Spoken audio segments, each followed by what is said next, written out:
All right, so here we are. Another video and another really important little ninja move that we use. We'll call it the finishing move. This is the competition crusher. I've been told that there's no way I can do this in 5 minutes. So my goal is to do this in 5 minutes. I'm going to show you how to crush your competition every single time. We do this on every single listing appointment. I'm going to tell you what the key word here is. Differentiation.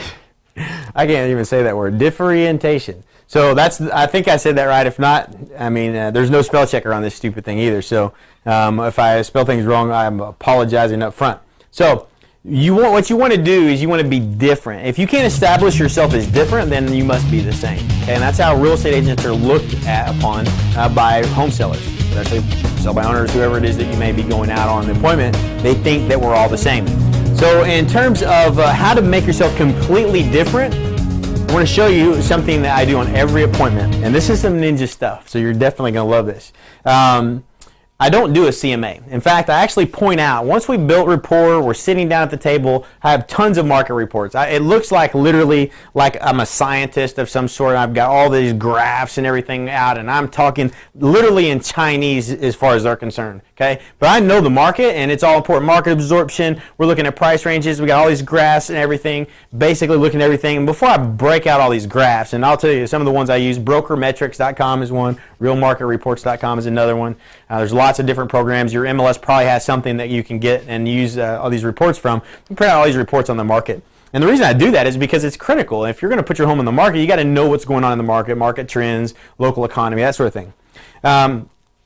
So what we do is I sit down and I say, it's kind of funny, John and Sally, it's kind of funny when I got my real estate license, they used to teach me to do this thing called a CMA. And it's really kind of remedial, I guess, nowadays. But some agents, I think, may still use it. But a CMA is what they call a comparable or competitive market analysis. And it's really nothing more than going back and looking at historical data and trying to determine what your house is going to sell for. Well, that's not a real effective way to price a home. I want to explain to you why I don't do a CMA. Right then and there, I just differentiated myself from 99% of the competitors that are out there. If you do a CMA and you compete against me, you just lost. I just finished you before you even started. If you come in with a top producer CMA and you're all, let me show you, you're done. You're done.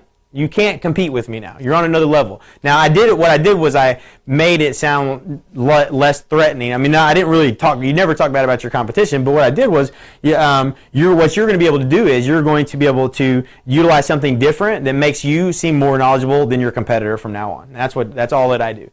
So I want to make sure that you understand that we don't do CMAs ever again. Never going to do another CMA as long as you live. And you're going to love that, actually. I used to think that was impossible, but it's not.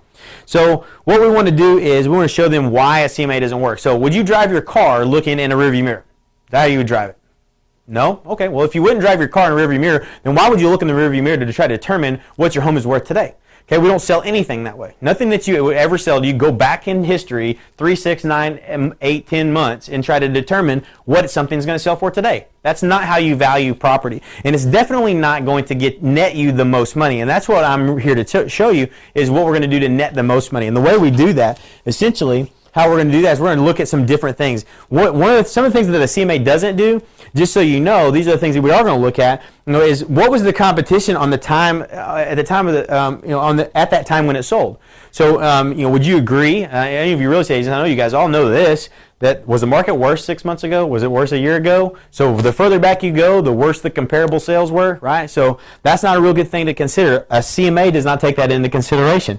The current market at the time that the property sold is a big deal. Would you agree? Absolutely. Okay, so next thing is motivation of the seller. What if they were getting divorced? Does the sold sheet tell you that what their motivation level was? What if they just bought a house and they needed to sell it immediately and they just dropped the price? It should tell you that it's a short sale or an REO or a bank owned or whatever. But what if those bank owned properties were the effect? This was an effect of all these bank owned properties selling around them recently.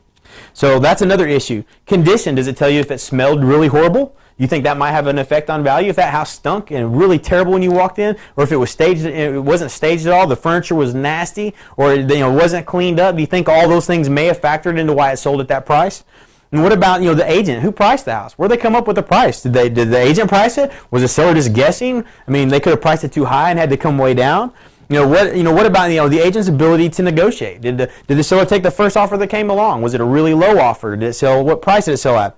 Any trends that may have happened historically. So these are things that really affect the historical value of something. What we want to do is we want to position your home in the market at the highest perceived value to the home buyer, which means we need to look at the current market trends, the current market conditions. All these graphs that I'm showing you is going to help us to position your home as the best priced home in the marketplace where you can net the most possible money, and I'm going to show you how we're going to do that, okay?